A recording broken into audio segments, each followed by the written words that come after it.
नमस्कार दर्शकों, planet 9 astro के इस एपिसोड में आपका बहुत स्वागत है। मैं हूं मेघना शर्मा। मेरे साथ आज उपस्थित हैं जाने माने ज्योतिषाचार्य श्री विद्यानंद वाचस्पति जी। नमस्कार पंडित जी। नमस्कार मेघना जी, आपके दर्शकों को भी मेरा नमस्कार।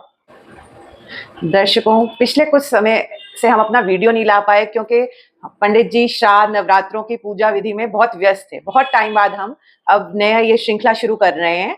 इसमें आज पंडित जी से हम जानकारी लेंगे बृहस्पति ग्रह के बारे में। अभी बृहस्पति अक्टूबर महीने में उच्च के होने जा रहे हैं। ये कितने दिन के उच्च के लिए होने जा रहे हैं, कब तक के लिए रहेंगे, अलग अलग राशियों पे क्या प्रभाव पड़ेगा, ये हम पंडित जी से जानकारी लेंगे। सर्वप्रथम हम पंडित जी से जानना चाहेंगे कि गुरु कुंडली में उनका क्या प्रभाव होता है, बृहस्पति ग्रह का कुंडली पर क्या प्रभाव होता है।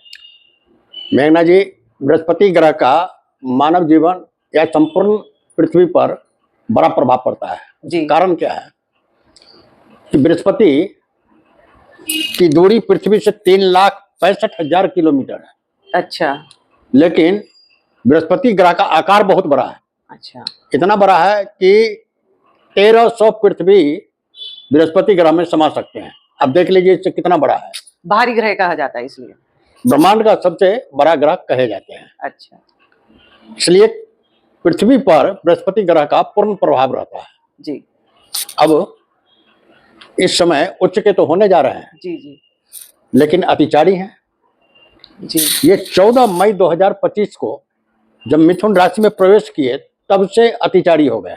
अच्छा। अब अतिचारी ग्रह का क्या प्रभाव होता है, क्या मतलब है इसका जी।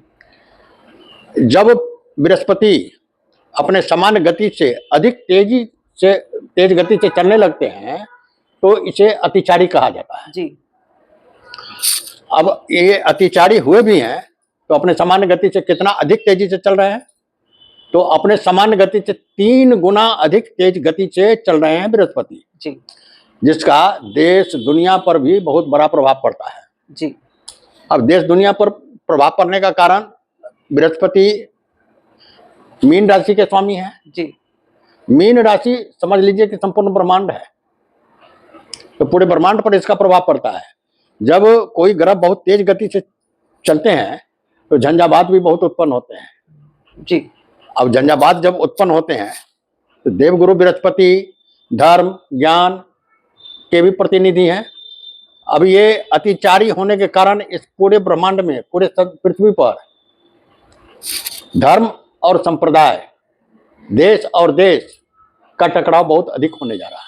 अच्छा, मतलब जैसे एक राशि में बृहस्पति 13 महीने गोचर करते हैं, अब आप कह रहे हैं कि अतिचारी हो गए हैं तो ये शीघ्र ही जल्दी 3 महीना 4 महीना में ये राशि पार मतलब, और 7 साल में जो 13 साल में करते थे वो 7 साल में इस ग्रहों का वो कंप्लीट कर लेंगे। अब ये 14 मई 2025 को अतिचारी हुए हैं। जी जी जी। ये लगभग 8 वर्षों तक अतिचारी रहेंगे। अच्छा। ये 18 मार्च 2033 तक अतिचारी ही रहेंगे। तो उसमें देश दुनिया में कुछ अच्छी, कुछ बुरी, कुछ ऐसी घटनाएं होने का बहुत संभावना है क्योंकि गुरु ग्रह हमारी पत्री में वैसे भी से जीव ग्रह माना गया है, तो ये बहुत असर डालते हैं। संपूर्ण जीव जितने हैं जी जी, उस पर तो बुरा प्रभाव पड़ेगा इसलिए कि अतिचारी हैं। अच्छा। गुरु जब भी अतिचारी हुए हैं हाँ, तो इस दुनिया में युद्ध की स्थिति बनी है। अच्छा। और अतिचारी हुए हैं उसके बाद युद्ध की स्थिति देख लीजिए कैसे बन रही है। अभी कुछ नहीं बना है, अभी और आगे बनेगा। अच्छा। हाँ, अब देवगुरु बृहस्पति 18 अक्टूबर को जी अपने उच्च राशि में प्रवेश करेंगे। अच्छा। और फिर 11 नवंबर को बकरी होंगे जी, और 5 दिसंबर को मार्गी बकरी होते हुए फिर मिथुन राशि में प्रवेश कर जाएंगे। अच्छा। यानी ये बृहस्पति का यह स्थिति, उच्च स्थिति जी 1 महीना 17 दिनों का है। जी जी, 1 महीना 17 दिन तक गुरु उच्च के रहेंगे कर्क राशि में। दर्शकों, अब हम पंडित जी से जानकारी लेंगे कि मेष से लेके कन्या राशि तक का ये जो गुरु का परिवर्तन हुआ है वो अलग अलग राशि पे इनका क्या प्रभाव रहेगा। सर्वप्रथम हम जानते हैं कि मेष राशि के जातकों के लिए यह प्रभाव कैसा रहेगा। देखिए, गुरु का गोचर 18 अक्टूबर से कर्क राशि में होगा जी। मैं अभी की बात नहीं बतला रहा हूँ, 18 अक्टूबर से जी जब उच्च राशि में जाएंगे जी जी तब की बात मैं बतला रहा हूँ। तो मेष राशि वालों के लिए गुरु का गोचर चतुर्थ भाव से होगा कर्क राशि में जी। अब चतुर्थ भाव में क्या क्या प्रभाव देंगे, चौथा भाव किन किन बातों का निर्देश करता है जी। माता का सुख, संपत्ति, वाहन इत्यादि का प्रतिनिधित्व करता है चतुर्थ भाव। जी जी जी। अब सबसे पहले माता का सुख लेते हैं। हाँ। चतुर्थ भाव चंद्रमा का भाव है, चंद्रमा की राशि में गोचर कर रहे हैं जी। तो माता का सुख तो खूब प्राप्त होना चाहिए जी। लेकिन एक बहुत ही निकुलियर बात बतला रहे हैं कि जब चंद्रमा जिस किसी भी व्यक्ति के कुंडली में चतुर्थ भाव और कर्क राशि में गुरु होंगे और साथ में चंद्रमा होंगे तब तो माता का सुख प्राप्त होगा और एक से अधिक माता का सुख प्राप्त होगा। अच्छा। लेकिन जब चंद्रमा वहां नहीं होंगे तो माता का सुख प्राप्त नहीं होगा, माता बीमार रहेगी, माता की मृत्यु हो जाएगी या माता के रहते हुए पिता दूसरा विवाह कर लेंगे और वो सौत की तरह व्यवहार करेंगे। मतलब गुरु के साथ चंद्रमा होने चाहिए तब। अच्छा। अधिक माता भी हो जाए तो सभी माताओं का सुख प्राप्त अधिक माता का मतलब जैसे घर में बड़े बुजुर्ग भी हो गए? नहीं, ये चतुर्थ भाव में जब होते हैं जी तो हो सकता है कि पिता दूसरा विवाह कर ले माता के रहते हुए किसी कारणवश। अच्छा। अगर चंद्रमा साथ में है तब तो विमाता का भी सुख प्राप्त होगा, अगर चंद्रमा साथ में नहीं है तो दुख ही पाएंगे। अच्छा। और माता दुखी रहेगी, सुखी नहीं रहेगी। ये एक बहुत ही मुख्य बिंदु में बतला रहा हूँ। जी जी। चंद्रमा के नहीं रहते हुए फिर माता का सुख प्राप्त नहीं होगा। अच्छा। जैसे सिर्फ गुरु का बैठा है वहां पे। हाँ। तो उससे माता के सुख में कमी आएगी। अच्छा। अगर चंद्रमा नहीं है साथ में तब तो ठीक है। फिर इसके बाद वाहन सुख आ जाइए तो एक से अधिक वाहनों का सुख प्राप्त होगा। संपत्ति का भाव है चतुर्थ भाव, एक से अधिक संपत्ति का अर्जन होगा, एक से अधिक घर भी बनेंगे जी, एक से अधिक घर का सुख प्राप्त होगा। फिर आ जाइए कि चतुर्थ भाव से गुरु का पंचम दृष्टि अष्टम भाव पर जी, अष्टम भाव पर पड़ेगा और अष्टम भाव होगा वृश्चिक राशि का। जी, जब गुरु का दृष्टि अष्टम भाव पर पड़ेगा, वृश्चिक राशि का स्वामी मंगल मित्र है जी, तो जातक के जीवन में परिवर्तन आएगा, कुछ न कुछ परिवर्तन लाएगा और अचानक धन की प्राप्ति होगी। अच्छा। अचानक धन की प्राप्ति का तात्पर्य है दादा दादी पिता की ओर से हो सकता है कि इनको धन प्राप्त हो जाए। अच्छा। और गुण ज्ञान की तरफ झुकाव होगा, अध्यात्म की ओर झुकाव होगा जी। अपना आत्मचिंतन करने का अवसर प्राप्त होगा। तो गुरु की पंचम दृष्टि अष्टम भाव पर पड़ने से ये सब चीज मिलेंगे जी। फिर इसके बाद अभी देख लीजिए कि द्वादश भाव मीन राशि का गुरु की राशि है जी, वहां पे भी, और अष्टम भाव द्वादश भाव से नवम है जी। तो यहां से भी विदेश यात्रा की संभावना बनेगी। अच्छा। नवम भाव होने के कारण उच्च शिक्षा की प्राप्ति का योग भी बनेगा जी। अब इसके बाद आ जाइए गुरु का सप्तम दृष्टि दसम भाव पर पड़ती है जी। दसम भाव मकर राशि का है जी, शनि की राशि है। अभी भी ध्यान रखिए कि शनि मीन राशि में बैठे हुए हैं द्वादश भाव में, तो दसम भाव करियर का भाव है। करियर में बढ़ोतरी होगी, व्यवसाय में बढ़ोतरी होगी, नौकरी में पदोन्नति होगी, आय के साधन अच्छे होंगे। लेकिन ध्यान रहे कि शनि की राशि है, यहाँ परिश्रम अधिक ढूंढेगा। अच्छा। बिना परिश्रम के कुछ भी प्राप्त नहीं होगा। ठीक है, परिश्रम अधिक होगा। एक तो शनि की राशि है, दूसरा गुरु के लिए नीच राशि है, तो यहाँ पर परिश्रम के बिना कुछ भी प्राप्त नहीं होगा।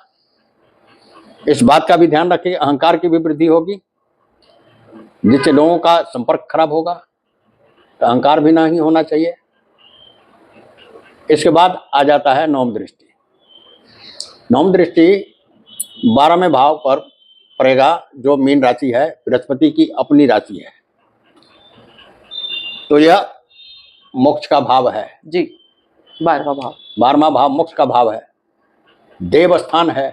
अध्यात्म की ओर झुकाव अधिक होगा, आत्मचिंतन होगा, मोक्ष की प्राप्ति का मार्ग ढूंढेंगे और ऐसे लोग, ये 12वां भाव, जेल का भाव है, अस्पताल का भाव है, विदेश का भाव है जी, खर्चे का भाव है। तो ऐसे लोग यदि किसी जेल में कार्यरत होंगे, अस्पताल में कार्यरत होंगे, उनसे लाभ होगा। अच्छा। और विदेश का भाव है, विदेश से संपर्क होने पर भी लाभ होगा, और विदेश यात्रा का भी योग है जी। तो समझ बूझ कर यात्रा भी करें, ऐसा ना हो कि निरर्थक यात्रा करें और धन का खर्च करें, क्योंकि व्यय भाव है, खर्चे का भाव है, तो खर्चा भी अधिक होगा। अच्छा, मतलब मिला जुला सा रहेगा, कुछ अच्छा प्रभाव होगा आप कह रहे हैं, कुछ ध्यान सावधानी पूर्वक चलनी, सावधानी पूर्वक इतना है कि खर्चे अधिक होंगे, उस पर ध्यान दें कि हमें यह आवश्यक है कि नहीं है। अच्छा, चलिए दर्शकों, अब हम पंडित जी से जानते हैं वृषभ राशि के लिए ये जो गुरु उच्च के हो रहे हैं उनका प्रभाव कैसा रहेगा। अब वृषभ राशि के लिए गुरु का गोचर तृतीय भाव से होगा जी। तृतीय भाव छोटे भाई बहनों का भाव है, समाज पड़ोसी का भाव है जी, छोटी छोटी यात्राओं का भाव है, संचार कौशल का भाव है। तो तृतीय भाव से जब बृहस्पति गोचर करेंगे तो व्यक्ति का संचार कौशल उत्तम होगा जी, जिससे अपने संवाद किसी व्यक्ति के समक्ष अच्छे ढंग से रख सकेंगे, जिससे उनको लाभ होगा। अच्छा, छोटी छोटी यात्राओं से भी लाभ होगा। तृतीय भाव छोटी यात्रा का भी भाव है, तो यात्राओं से लाभ की यात्राओं से लाभ होगा। लेकिन वहां से दृष्टि पड़ रही है नवम भाव पर भी, जो लंबी यात्रा का भी भाव है, हाँ, विदेश यात्रा का भी भाव है, उच्च शिक्षा का भी भाव है। तो अगर अब यहाँ नवम भाव जो है तो मकर राशि का है, तो मकर राशि पर दृष्टि होने के कारण यदि परिश्रम करें, उद्योग करें, तो विदेश यात्रा भी कर सकते हैं। अच्छा, उच्च शिक्षा भी प्राप्त कर सकते हैं, लेकिन बिना परिश्रम का नहीं होगा जी, क्योंकि यहाँ मकर राशि है, शनि की राशि है। ठीक है। तो उच्च शिक्षा भी प्राप्त हो सकता है, परिश्रम करने से विदेश यात्रा भी हो सकता है।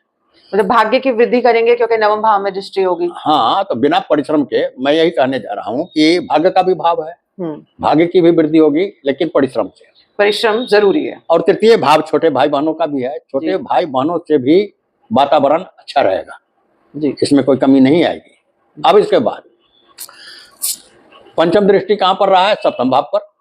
अब तृतीय भाव इच्छा भाव है, अब देख लीजिए इच्छा भाव है, फिर इनका नवम दृष्टि भी 11वें भाव पर पड़ेगा, जो इच्छा पूर्ति का भाव है जी। तृतीय भाव इच्छा भाव है कि आपके अंदर क्या इच्छा उत्पन्न होती है।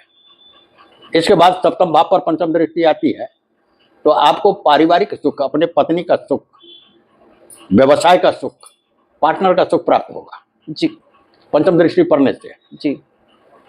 और इसके बाद सप्तम दृष्टि नवम भाव पर पड़ रहा है, वो तो आपने बता ही दिया कि बढ़िया रहेगा। हाँ, पर थोड़ा सा परिश्रम की आवश्यकता होगी यहाँ पर जी जी। और इसके बाद नवम दृष्टि आती है, नवम दृष्टि आती है गुरु की एकादश भाव पर, जहाँ मीन राशि है, गुरु की अपनी राशि है, तो लाभ भी होगा।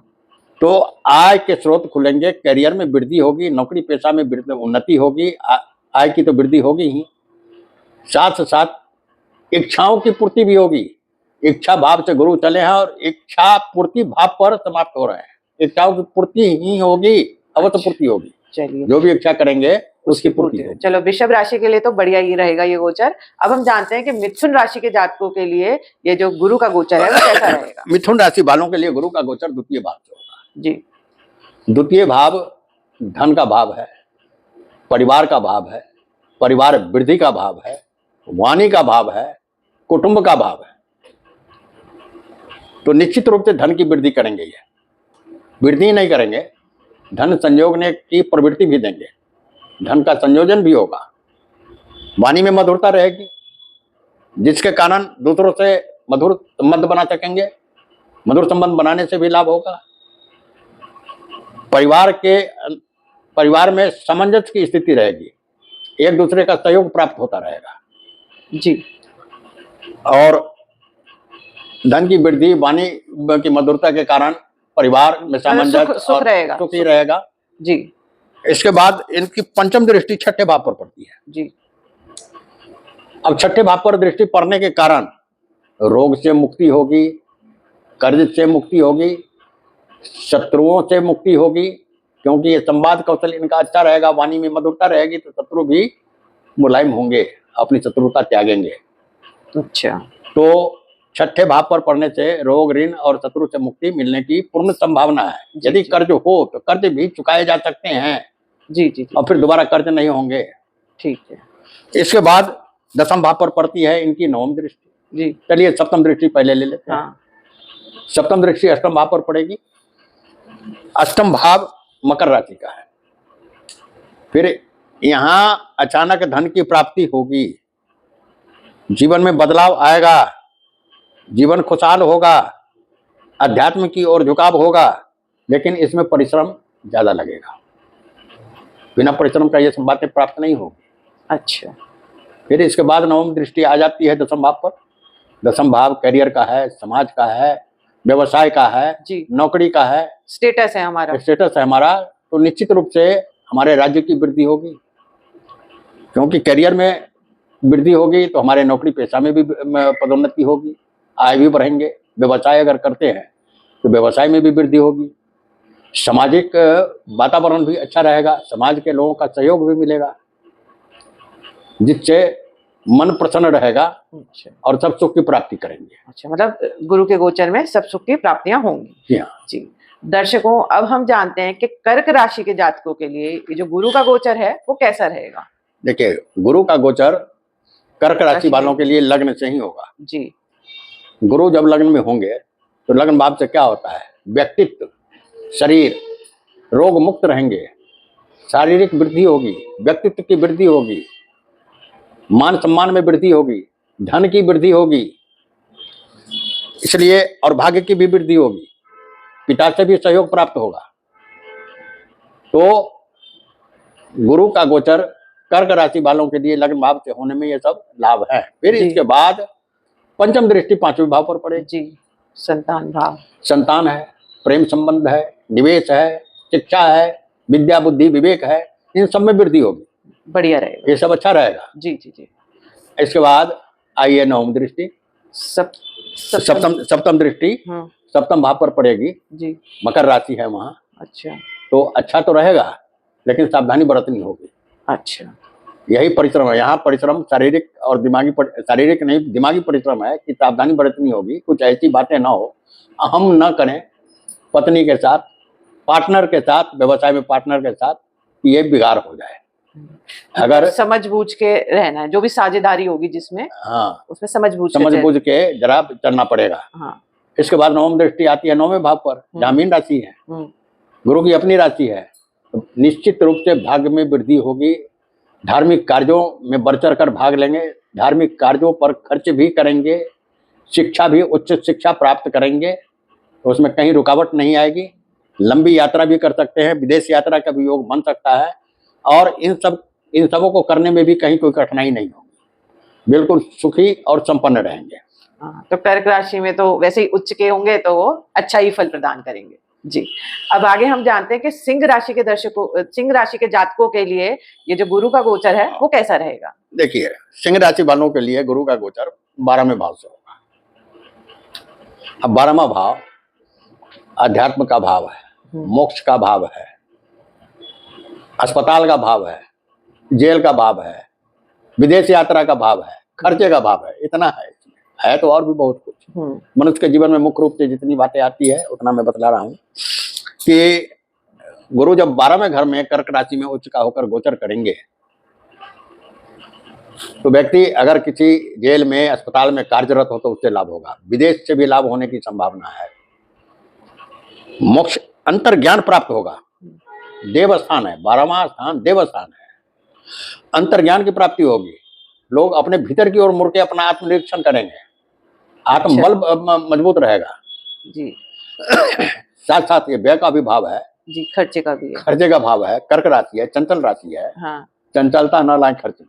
अच्छा, खर्चे अधिक होने की संभावना है। अधिक होने की संभावना है, इसलिए इसे संभल कर, सोच समझ कर खर्च करें कि आर्थिक हानि न हो।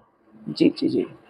आइए, अब गुरु का पंचम दृष्टि चतुर्थ भाव पर पड़ता है। जी, चतुर्थ भाव फिर वृश्चिक राशि का है, मंगल की राशि का है। अब चतुर्थ भाव पर पंचम दृष्टि पड़ने से फिर वही जो कर्क राशि वालों के लिए था लाभ, वही होगा कि माता का सुख। अब यहाँ पर आवश्यक नहीं है कि चंद्रमा यहाँ स्थित हो तभी माता का सुख प्राप्त होगा, यहाँ न भी हो तो भी माता का सुख प्राप्त होगा। दृष्टि है। और कहते हैं कि गुरु की दृष्टि अमृत जैसी है, बृहस्पति की दृष्टि अमृत जैसी होती है, तो माता का सुख प्राप्त होगा। यहाँ इस दृष्टि के कारण एक से अधिक माता का सुख वो कर्क राशि वालों के लिए था, मेष राशि वालों के लिए था, यहाँ नहीं है। माता का सुख प्राप्त होगा, पूर्ण सुख प्राप्त होगा, माता के साथ संबंध में मधुरता आएगी जी। एक से अधिक वाहन का सुख मिलेगा, एक से अधिक मकान का सुख मिलेगा, दूसरा मकान भी खरीद सकते हैं, बनवा सकते हैं, अन्य संपत्ति का भी अर्जन हो सकता है। अच्छा, और भी संपत्ति, किसी भी प्रकार की संपत्ति, जो संपत्ति का भाव भी है चतुर्थ भाव ना, तो संपत्ति का भी अर्जन कर सकते हैं। इसके बाद आइए सप्तम भाव, कहाँ पर रहा है? छठे भाव। अच्छा, अब छठे भाव पर दृष्टि जब गुरु की है तो यहाँ भी रोग ऋण शत्रु से मुक्ति मिलेगी। अच्छा, क्योंकि शुभ ग्रह है, ये शुभता ही लाएंगे। एक्टिवेट कर दिए हैं छठे भाव को, कर्ज भी चुक जाएगा जी, शत्रु से मुक्ति भी मिलेगी, रोग से भी मुक्ति मिलेगी, स्वस्थ रहेंगे। अब इसके बाद आ जाइए नवम भाव जी। अब ये शत्रु से भी मुक्ति मिलेगी छठे भाव पर दृष्टि के कारण। फिर यहाँ एक बात मैं बतला देना चाहता हूँ, मकर राशि है, बड़ी सोच समझ के चलना होगा, कुछ परिश्रम लगेगा, कर्ज मुक्ति में, स्वस्थ रहने में, स्वास्थ्य पर ध्यान देना होगा, शत्रुओं से मुक्ति मिलेगी, उसमें भी मधुरता रखना पड़ेगा, मतलब सूझबूझ से चलना पड़ेगा, सूझबूझ से चलना पड़ेगा। अच्छा, फिर नवम दृष्टि अष्टम भाव पर पड़ रही है, जहाँ मीन राशि है जी, है मीन राशि गुरु की राशि है, गुरु की राशि है। अब यहाँ ज्योतिषी की तरफ झुकाव होगा, अध्यात्म की ओर झुकाव होगा, जीवन में बदलाव आएगा जी, अचानक धन की प्राप्ति हो सकती है। अच्छा, दूर की यात्रा भी हो सकती है, क्योंकि गुरु द्वादश भाव में है जी, और द्वादश भाव से गुरु की नवम दृष्टि अष्टम भाव पर है, और अष्टम भाव द्वादश से नवम है, और नवम जहां आता है वहां दूर की यात्रा होती है। अच्छा, तो दूर की यात्रा की भी पूर्ण संभावना है, विदेश यात्रा की भी संभावना है, उच्च शिक्षा की भी संभावना है, पिता से सहयोग की प्राप्ति की भी संभावना है। तो मतलब कुल मिला के सिंह राशि के जातकों के लिए ये जो गोचर है वो बढ़िया ही रहेगा, थोड़ा बहुत परिश्रम सूझबूझ की तो आवश्यकता रहती ही है। देखिए इस समय गुरु की सप्तम दृष्टि जहां पर पड़ती है वहां पर सूझबूझ और परिश्रम की आवश्यकता है, क्योंकि सप्तम दृष्टि हर हमेशा यहाँ मकर राशि पर पड़ेगा, जो शनि की राशि है। शनि भगवान हमेशा परिश्रम ढूंढते हैं और सतर्कता ढूंढते हैं। जो परिश्रम से दूर भागेगा, सतर्कता नहीं रखेगा, उसे हानि होने की संभावना रहेगी। जी, चलिए जातकों, अब हम पंडित जी से जानकारी लेते हैं कि कन्या राशि के जातकों के लिए ये जो गुरु का गोचर होगा वो कैसा रहेगा। बहुत अच्छा जी। कन्या राशि वालों के लिए गुरु का गोचर एकादश भाव से होने जा रहा है, लाभ भाव से होने जा रहा है। उच्च के हैं वहां पर जी, भरपूर आय के स्रोत देंगे। अच्छा, जी भर के देंगे, कैरियर में वृद्धि होगी, नौकरी पेशा वालों की उन्नति होगी, व्यवसाय में वृद्धि होगी, क्योंकि नवम दृष्टि सप्तम भाव पर भी पड़ रही है, जो व्यवसाय का भी भाव है, पार्टनर का भी भाव है, पत्नी का भी भाव है।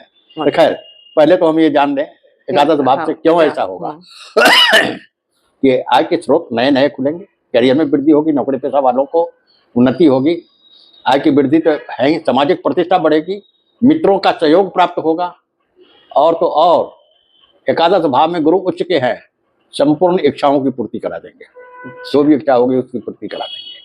अब देखिए पंचम भाव तृतीय भाव पर, पंचम दृष्टि तृतीय भाव पर पड़ेगा, स्वाभाविक है कि पड़ोसी भी प्रसन्न होंगे, भाई बहन भी खुश रहेंगे, छोटी छोटी यात्राएं भी खूब आनंद लेते रहिए जी, है ना, खूब आनंद लेते रहिए, छोटी छोटी यात्रा करते रहिए, घर के लोग सब सहयोगी हैं, मन प्रसन्न है सबका, तो फिर दुखी होने का तो कोई प्रश्न ही नहीं है। बढ़िया है। इसके बाद सातवीं दृष्टि पंचम भाव पर पड़ेगी जी।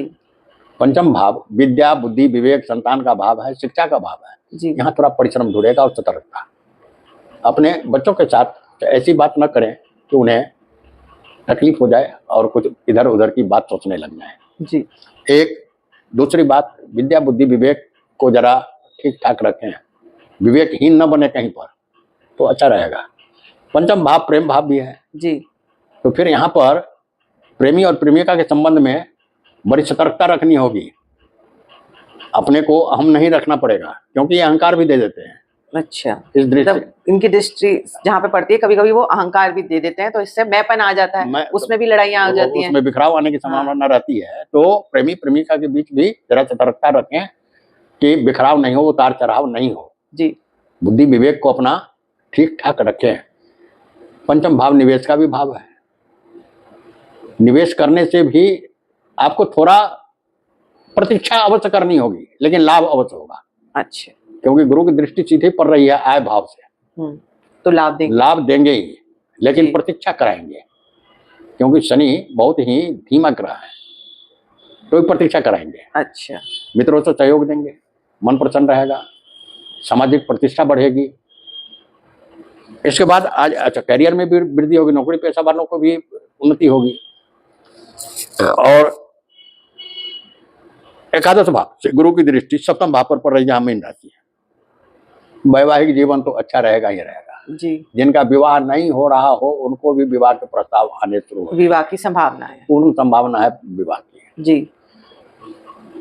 व्यवसाय का भी भाव है, व्यवसाय में भी पूर्ण लाभ होगा। आय भाव में गुरु जी बैठे हुए हैं, व्यवसाय पर भी दृष्टि है, पूर्ण लाभ होगा। जितना चाहिए उतना पैसा कमा लीजिए, थोड़ा परिश्रम कीजिए, घर में सोए नहीं रहिए, है ना। पार्टनर से भी अच्छा संबंध बना हुआ रहेगा, जिससे व्यवसाय में लाभ होगा। मतलब पूर्ण लाभ की संभावना है, थोड़ा सा परिश्रम की आवश्यकता है जी।